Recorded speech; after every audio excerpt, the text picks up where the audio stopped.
انار استعمال کریں۔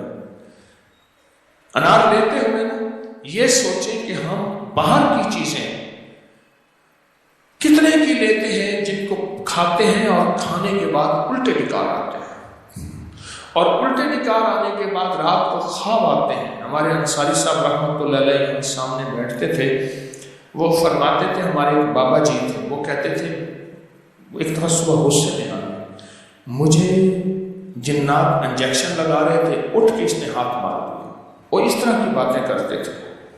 تو انصاری صاحب فرماتے تھے بھائی اس کو آلو گوبھی نہ کھلاؤ، اس کو گیس اٹھتا ہے، باتیں اٹھتی ہے، پھر یہ اس طرح کی باتیں کرتا ہے۔ میں آج کچھ صحت کی باتیں بتا رہا ہوں، آج کچھ تندرستی کی باتیں بتا رہا ہوں۔ حدیث میں آتا ہے کہ انار میں ایک دانہ ایسا ہوتا ہے جو جنت سے آتا ہے، ہر انار میں۔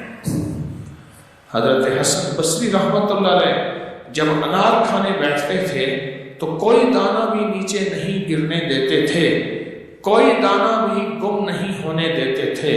انار کی ایک ایک پرت کو کھول کھول کے اس میں سے دانہ نکالتے تھے، فرماتے تھے شاید یہ دانہ جنت کا ہو، شاید یہ دانہ جنت کا ہو، کیونکہ جنت میں انار کے بہت تذکرے ہیں۔ انار استعمال کیا کریں۔ آج کل انار کا سیزن ہے، اور بہترین انار بتاؤں کون سا ہوتا ہے؟ جس میں ہلکا کھٹاس ہو۔ دہی کی سب سے بہترین ترتیب یہ ہے، دہی دنیا کا سب سے بہترین وہ ہے جس میں ہلکا کھٹاس ہو، اور جو سارا میٹھا دہی ہے وہ کچا ہے، وہ صحت نہیں ہے۔ دہی جو 100% پکا ہوا ہوتا ہے اس میں ہلکا کھٹاس آئے گا، اور اصلی دہی ہے ہی وہی، صحت مند دہی ہے ہی وہی۔ اس ویڈیو کو لائک اور شیئر کریں، اب کریں یوٹیوب چینل کو سبسکرائب کریں، اور روزانہ زیادہ سے زیادہ سبسکرائب کروائیں۔ آپ دوسروں کے لیے صدقہ جاریہ بنیں گے۔